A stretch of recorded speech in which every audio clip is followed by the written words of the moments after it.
This is Percy Jackson and the Olympians, the book three of the series, The Titan's Curse.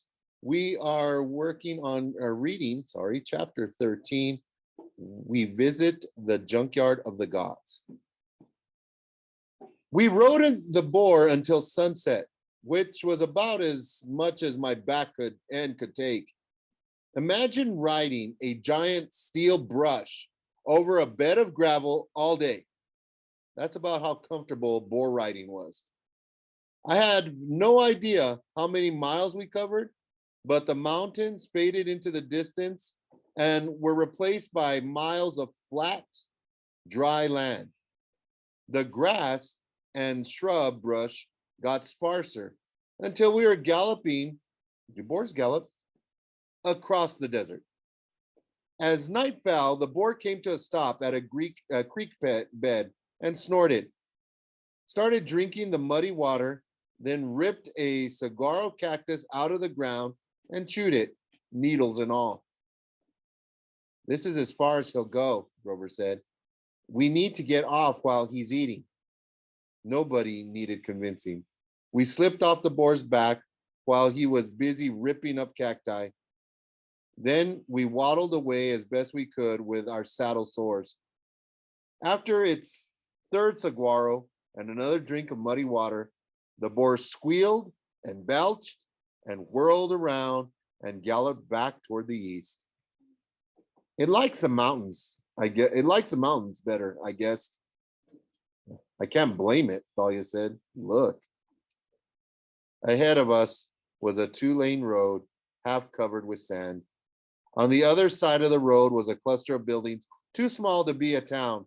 A boarded up house, a taco shop that looked like it hadn't been open since before Zoe Nightshade was born, and a white stucco post office with a sign that read Gila Claw, Arizona, hanging crooked above the door. Beyond that was a range of hills, but then I noticed they weren't regular hills. The countryside was way too flat for that. The hills were enormous mounds of old cars, appliances, and other scrap metal. It was a junkyard that seemed to go on forever. Whoa, I said. Something tells me we're not going to find a car rental here, Thalia said. She looked at Grover. I don't suppose you've got another wild boar up your sleeve. Grover was sniffing the wind, looking nervous. He fished out his acorns and threw them into the sand, then played his pipes. They arranged themselves in a pattern that made no sense to me, but Grover looked concerned. That's us, he said. Those 5 nuts right here, right there. Which one is me? I asked. The little deformed one, Zoe suggested. Oh, shut up. That cluster right there, Grover said, pointing to the left. That's trouble. A monster? Thalia asked. Grover looked uneasy. I don't smell anything, which doesn't make sense, but the acorns don't lie. Our next challenge, he pointed straight toward the junkyard with the sunlight almost gone now. The hills of metal looked like something on an alien planet. We decided to camp for the night and try the junkyard in the morning. None of us wanted to go dumpster diving in the dark. Zoe and Bianca produced 5 sleeping bags and foam mattresses out of their backpacks. I don't know how they did it because the packs were tiny, but must have been enchanted to hold so much stuff. I noticed their bows and quivers were also magic. I never really thought about it, but when the hunters needed them, they just appeared slung over their backs. And when they didn't, they were gone.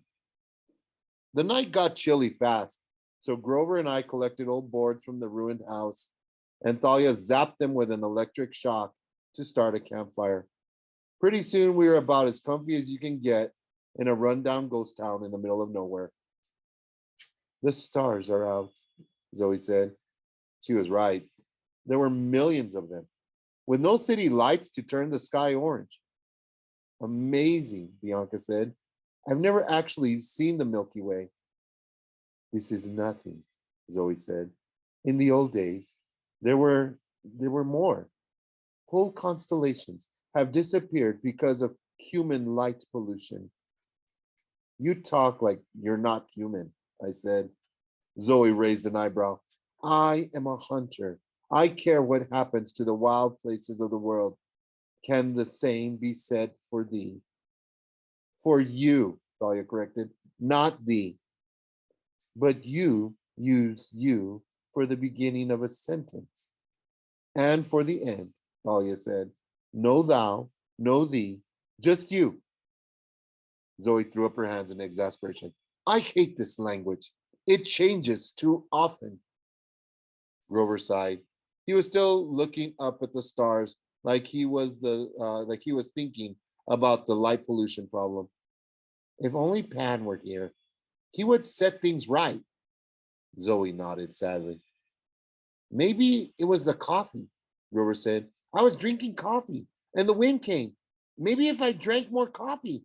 I was pretty sure coffee had nothing to do with what happened in Cloudcroft, but I couldn't have the heart. I didn't have the heart to tell Grover.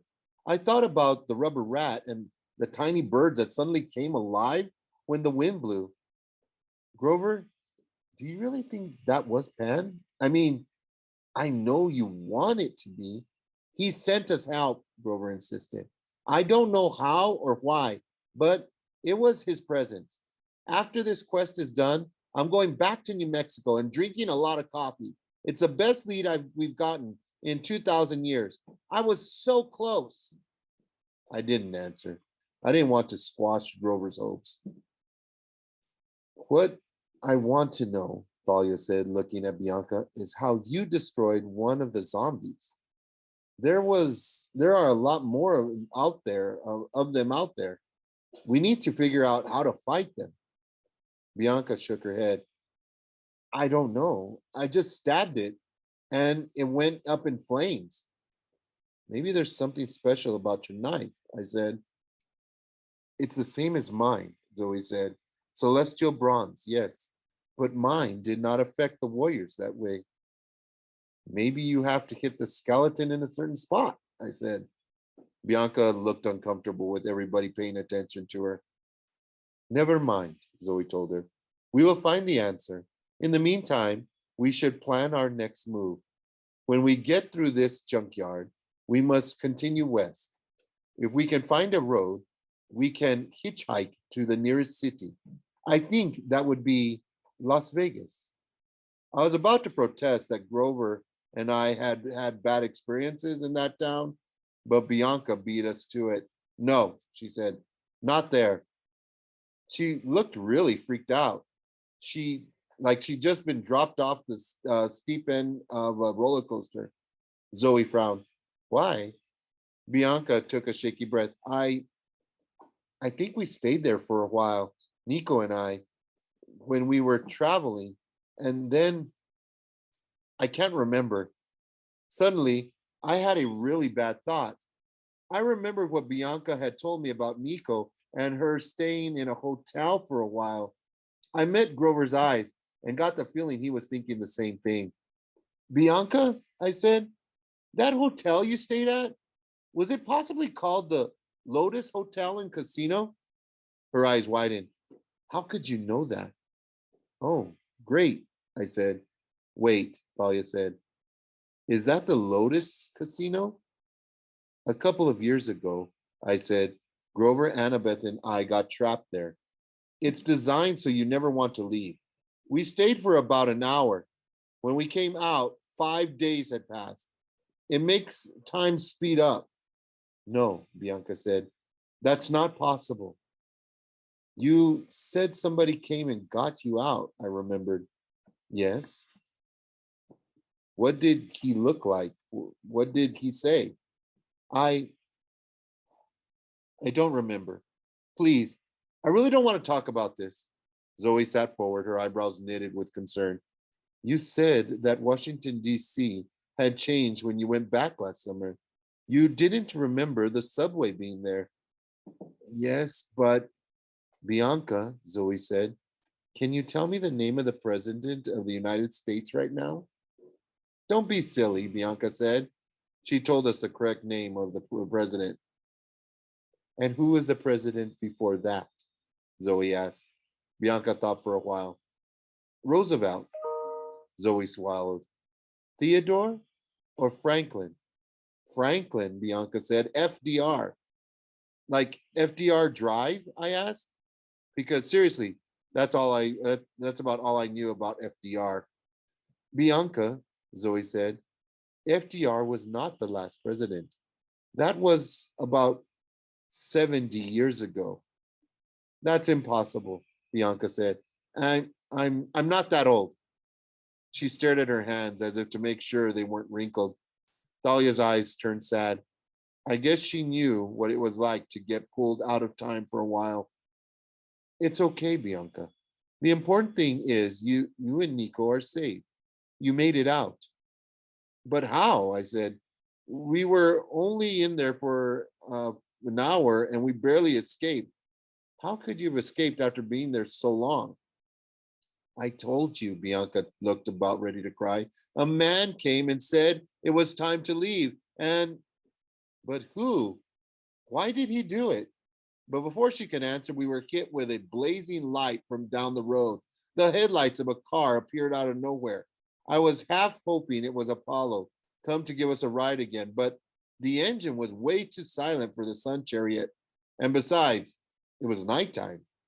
We grabbed our sleeping bags and got out of the way as a deathly white limousine slid to a stop in front of us. The back door of the limo opened right next to me. Before I could step away, the point of a sword touched my throat. I heard the sound of Zoe and Bianca drawing their bows. As the owner of the sword got out of the car, I moved back very slowly. I had to, because he was pushing the point under my chin. He smiled cruelly.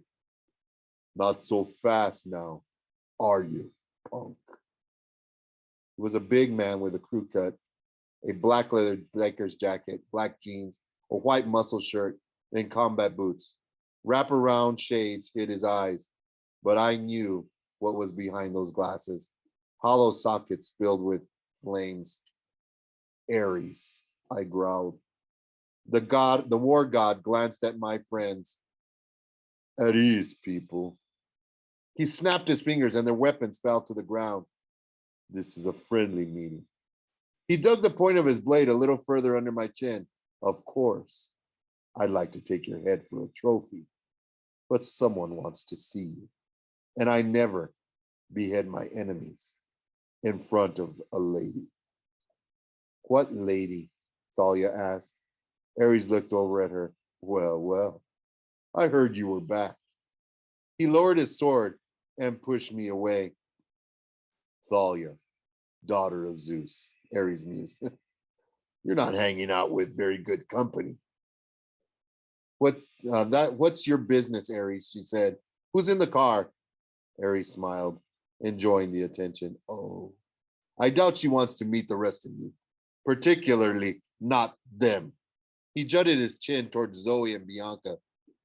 Why don't you all go get some tacos while you wait? We'll only take Percy a few minutes. We will not leave him alone with thee, Lord Ares, Zoe said. Besides, Grover managed, the taco place is closed. Ares snapped his fingers again, and the lights inside the taqueria suddenly blazed to life. The boards flew off the door, and the closed sign flipped to open. You were saying, goat boy? Go on, I told my friends. I'll handle this.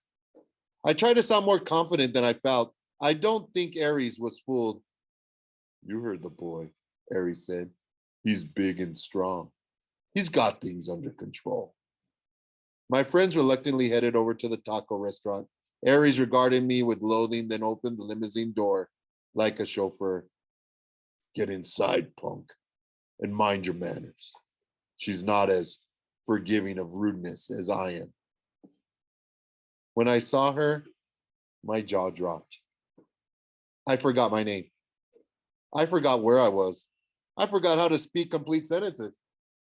She was wearing a red satin dress, and her hair was curled in a cascade of ringlets. Her face was the most beautiful I'd ever seen. Perfect makeup, dazzling eyes, a smile that would have lit up the dark side of the moon. Thinking back on it, I can't tell you who she looked like or even what color her hair or eyes were. Pick the most beautiful actress you can think of. The goddess was 10 times more beautiful than that. Pick your favorite hair color, eye color, whatever. The goddess had that. When she smiled at me, just for a moment, she looked a little like Annabeth. Then, like this television actress I used to have a crush on in the fifth grade. Then, well, you get the idea. Ah, there you are, Percy, the goddess said. I am Aphrodite. I slipped into the seat across from her and said something like, um, gah. She smiled. Aren't you sweet? Hold this, please. She handed me a polished mirror the size of a dinner plate and had me hold it up for her. She leaned forward and dabbed it at her lipstick, though I couldn't see anything wrong with it. Do you know why you're here? She asked. I wanted to respond. Why couldn't I form complete sentences? She was only a lady, a seriously beautiful lady with eyes like pools of spring water. Whoa, I pinched my own arm hard. I I don't know, I managed. Oh dear, Aphrodite said, still in denial. Outside the car, I could hear Ares chuckling.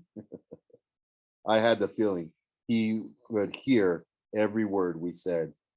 The idea of him being out there made me angry, and that helped clear my mind. I don't know what you're talking about, I said. Well, then, why are you on this quest? Artemis has been captured. Aphrodite rolled her eyes. Oh, Artemis, please. Talk about a hopeless case. I mean, if they're going to kidnap a goddess, she should be breathtakingly beautiful, don't you think? I pity the poor dears who have to imprison Artemis. Boring. She was chasing a monster, I protested. A really, really bad monster, and we have to find it. Aphrodite made me hold the mirror a little higher. She seemed to have found a microscopic problem at the corner of her eye and dabbed at her mascara. Always some monster. But, my dear Percy, that is why the others are on this quest. I'm more interested in you. My heart pounded. I didn't want to answer, but her eyes drew an answer right out of my mouth. Annabeth is in trouble. Aphrodite being exactly. I have to help her, I said. I've been having these dreams. Ah, you even dream about her. That's so cute. No, I mean, that's not what I meant. She made a sound. Percy, I'm on your side. I'm the reason you're here, after all. I stared at her. What? The poison t shirt the Stowe brothers gave Phoebe, she said. Do you think that was an accident? Sending Blackjack to find you? Helping you sneak out of camp? You did that? Of course. Because, really, how boring these hunters are. A quest for some monster, blah, blah, blah. Saving Artemis? Let her stay lost. I say, but a quest for true love. Wait a second. I never said, oh, my dear, you don't need to say it. You do know Annabeth was close to joining the hunters, don't you? I blushed. I wasn't sure. She was about to throw her life away. And you, my dear, you can save her from that. Ah, it's so romantic. Uh, oh, put down the mirror, Aphrodite ordered. I look fine. I hadn't realized I was still holding it, but as soon as I put it down, I noticed my arms were sore. Now listen, Percy, Aphrodite said. The hunters are your enemies. Forget them and Artemis and the monster. That's not important. You just concentrate on finding and saving Annabeth. How do you know? Do you know where she is? And Aphrodite waved her hand irritably. No, no. I leave the details to you. But it's been ages since we've had a good tragic love story. Whoa. First of all, I never said anything about love. And second, what's up with tragic? Love conquers all, Aphrodite promised. Look at Helen in Paris. Did they let anything come between them? Didn't they start the Trojan War and get thousands of people killed?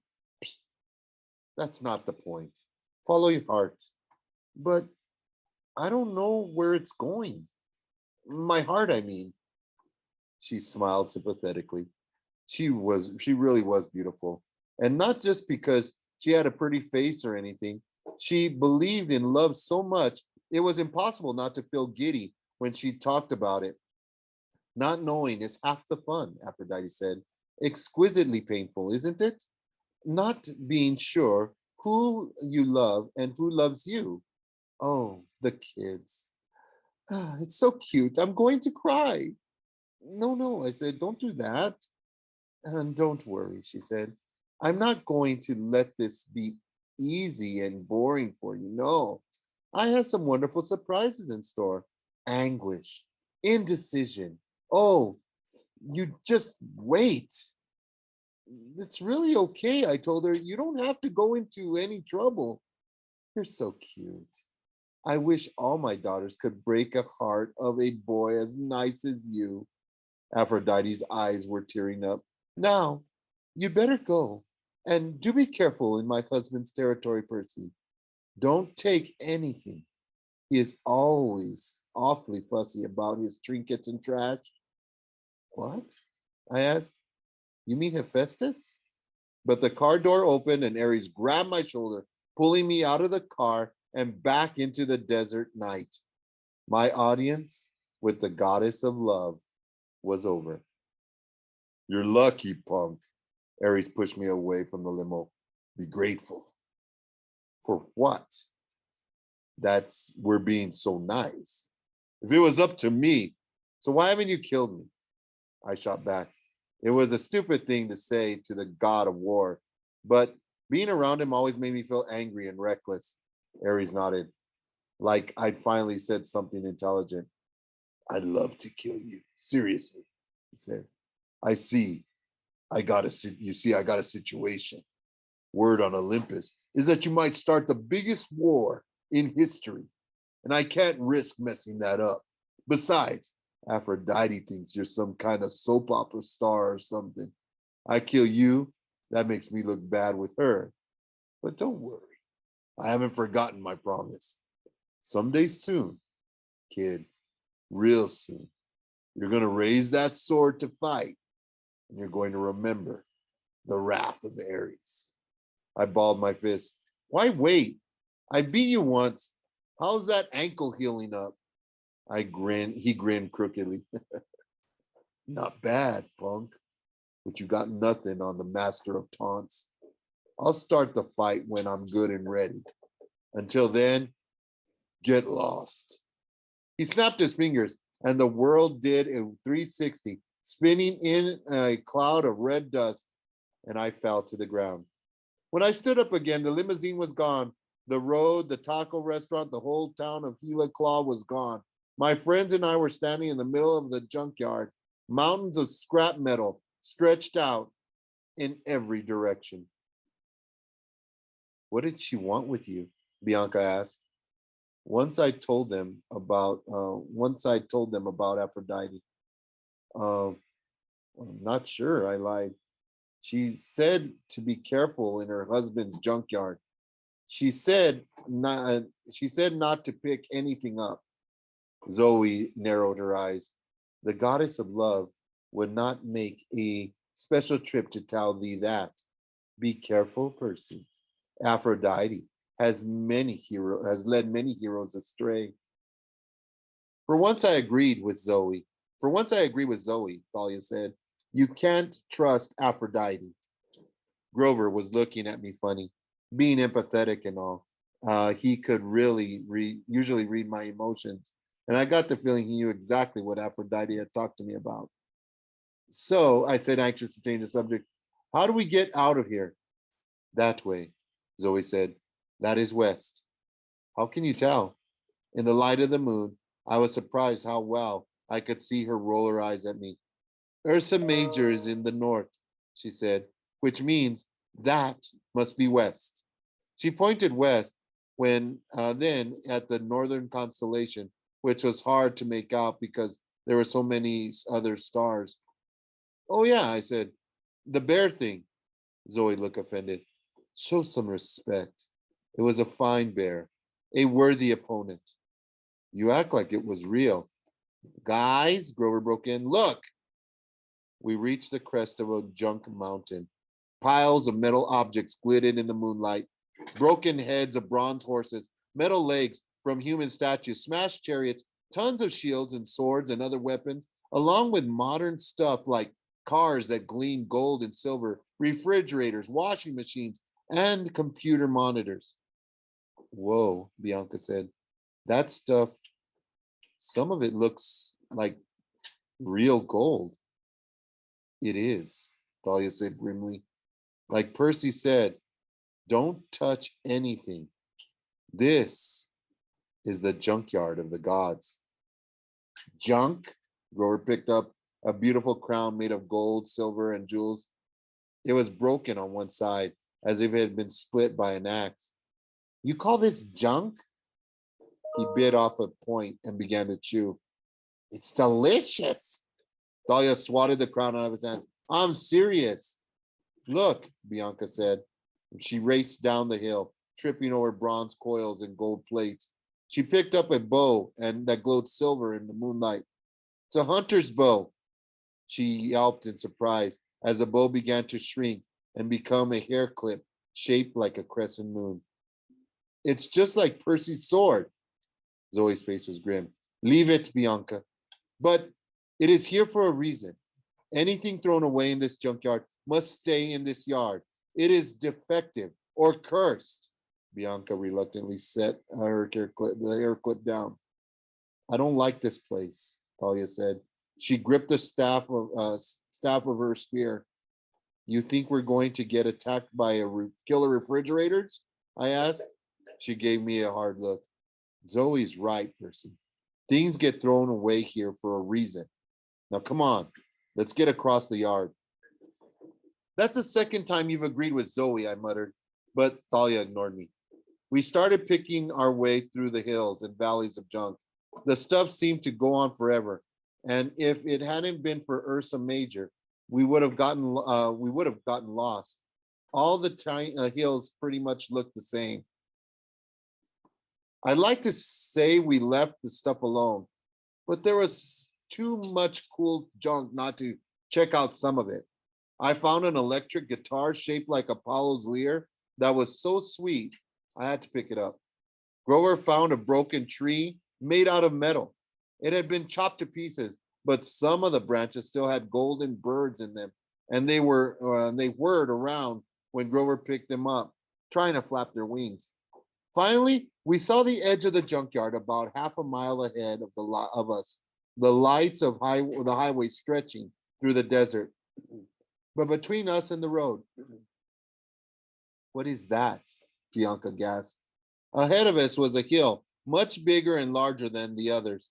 It was like a metal mesa, a length of a football field, and as tall as goalposts. At one end of the mesa was a row of 10 thick metal columns, wedged tightly together. Bianca frowned. They look like toes, Grover said. Bianca nodded. Really, really large toes. Zoe and Thalia exchanged nervous looks. Let's go around, Thalia said.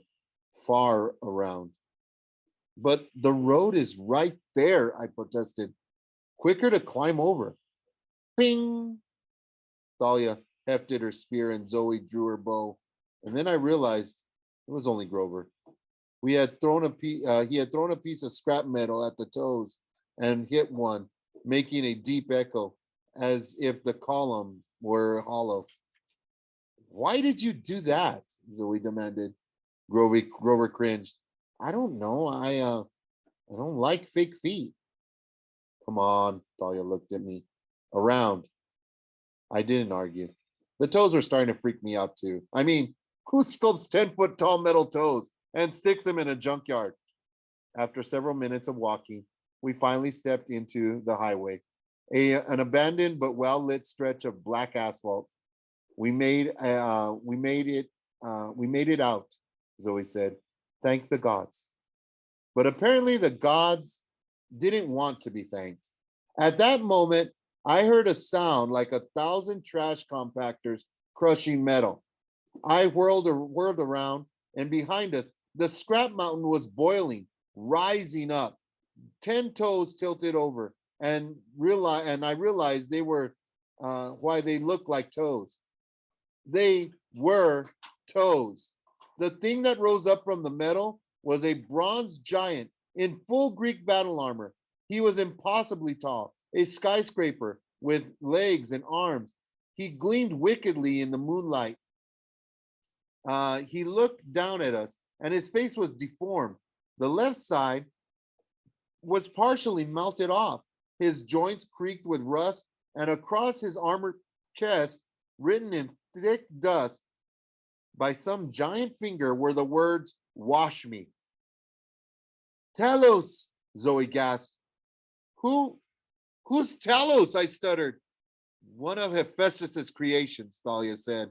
But that can't be the original. It's too small. A prototype, maybe. A defective model. The metal giant didn't like the word defective. He moved one hand to his sword belt and drew his weapon. The sound of it coming out of its sheath was horrible. Metal screeching against metal. The blade was 100 feet long, easy. It looked rusted and dull, but I didn't figure that mattered. Getting hit with that thing would be like getting hit with a battleship. Someone took something, Zoe said. Who took something? She stared accusingly at me. I shook my head. I'm a lot of things, but I am not a thief. Bianca didn't say anything. I could swear she looked guilty, but I didn't have much time to think about it because the giant defective Talos took one step toward us, closing half the distance and making the ground shake. Run! Grover yelped. Great advice, except that it was hopeless. It was a leisurely stroll. This thing could outdistance us easily. We split up, the way we'd done with the Nemean lion. Thalia drew her shield and held it up as she ran down the highway. The giant swung his sword and took out a row of power lines, which exploded in sparks and scattered across Thalia's path. Zoe's arrows whistled toward the creature's face, but shattered harmlessly against the metal. Grover bayed like a baby goat and went climbing up a mountain of metal. Bianca and I ended up next to each other, hiding behind a broken chariot. You took something, I said. That bow? No, she said. Her voice was quivering. Give it back, I said. Throw it down. I didn't take the bow. Besides, it's too late. What did you take? Before she could answer, I heard a massive creaking noise and a shadow blotted out the sky. Move!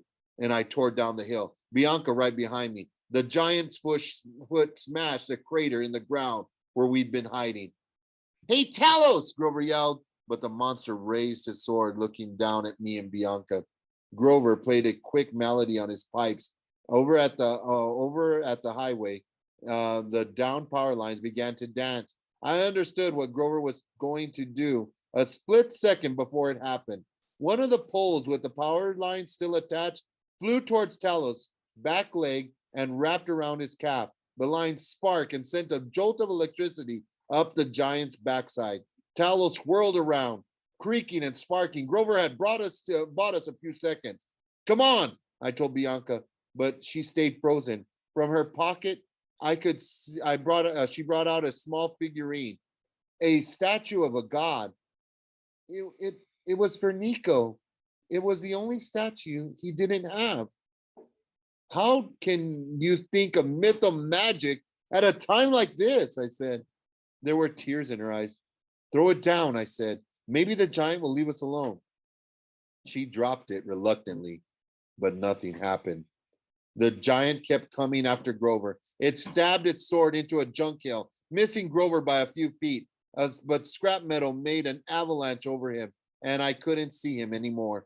No, Thalia yelled. She pointed her spear, but and blue arc of lightning shot out, hitting the monster in its rusty knee, which buckled. The giant collapsed, but immediately started to rise again. It was hard to tell if it could feel anything. There weren't any emotions in its half melted face, but I got the sense that it was about to be as ticked off as a 20-story tall metal warrior could be. He raised a foot to stomp, and I saw that his sole was treaded like the bottom of a sneaker. There was a hole in its heel, like a large manhole, and there were red words painted around it, which I deciphered only after the foot came down. For maintenance only. Crazy idea time, I said. Bianca looked at me nervously. Anything. I told her about the maintenance hatch. There may be a way to control the thing, switches or something. I'm going to get inside. How? You'll have to stand under its foot. You'll be crushed. Distracted, I said. I'll just have to time it right. Bianca's jaw tightened. No, I'll go. You can't. You're new at this. You'll die. It's my fault the monster came after us, she said. It's my responsibility. Here. She picked up the little god statue and pressed it into my hand. If anything happens, give that to Nico. Tell him I'm sorry. Bianca, no. But she wasn't waiting for me. She charged at the monster's left foot. Thalia had its attention for a moment. She learned that the giant was big but slow. If you could stay close to it and not get smashed, you could run around it and stay alive. At least it was working so far. Bianca got right next to the giant's foot, tried to balance herself on the metal scraps that swayed and shifted with its weight. Zoe yelled, "What are you doing? Get it to raise its foot," she said. Zoe shot an arrow toward the monster's face, and it flew straight into one nostril. The giant straightened and shook its head. "Hey, junk boy," I yelled, "down here." And I ran up to its big toe, and stabbed it with riptide. The magic blade cut a gash in the bronze. Unfortunately, my plan worked. Talos looked down at me and raised its foot to squash me like a bug. I didn't see what Bianca was doing. I had to turn and run. The foot came down about 2 inches behind me, and I was knocked into the air. I hit something hard and sat up, dazed. I'd been thrown into an Olympus air refrigerator. The monster was about to finish me off, but Grover somehow dug himself out of the junk pile. He played his pipes frantically, and his music sent another power pulse whacking through Thalos's thigh. The monster turned. Grover should have run, but he must have been too exhausted from the effort of so much magic. He took 2 steps, fell, and didn't get back up. "Grover!" Thalia and I both ran toward him, but I knew we'd be too late. The monster raised his sword to smash Grover. Then he froze. Talos cocked his head to one side like he was hearing strange new music. He started moving his arms and legs in weird ways, doing the funky chicken, and then he made a fist and punched himself in the face. "Go, Bianca!" I yelled. Zoe looked horrified. "She is inside?" The monster staggered around, and I realized we were still in danger. Thalia and I grabbed Grover and ran with him toward the highway. Zoe was already ahead of us. She yelled, "How will Bianca get out?" The giant hit itself in the head again and dropped his sword. A shudder ran through his whole body, and he staggered toward the power lines. "Look out!" I yelled, but it was too late. The giant's ankle snared the lines, and blue flickers of electricity shot up his body. I hoped the inside was insulated. I had no idea what was going on in there. The giant careened back into the junkyard, and his right hand fell off, landing in a scrap of metal with a horrible clang. His left arm came loose too. He was falling apart at the joints. Talos began to run. Wait, Zoe yelled. We ran after him, but there was no way we could keep up. Pieces of the robot kept falling off, getting in our way. The giant crumbled from top down. His head, his chest, and finally his legs collapsed. When we reached the wreckage, we searched frantically, yelling Bianca's name. We crawled around in the vast hollow pieces and the legs and the head. We searched until the sun started to rise, but no luck. Zoe sat down and wept. She was stunned. I was stunned to see her cry. Dahlia yelled in rage and impaled her sword in the giant's smashed face. We can keep searching, I said. It's light now. We'll find her. No, we won't, Grover said miserably. It happened just as it was supposed to. What are you talking about? I demanded. He looked up at me with big watery eyes. The prophecy. One shall be lost in the land without rain. Why hadn't I seen it? Why had I let her go instead of me? Here we were in the desert, and Bianca D'Angelo was gone.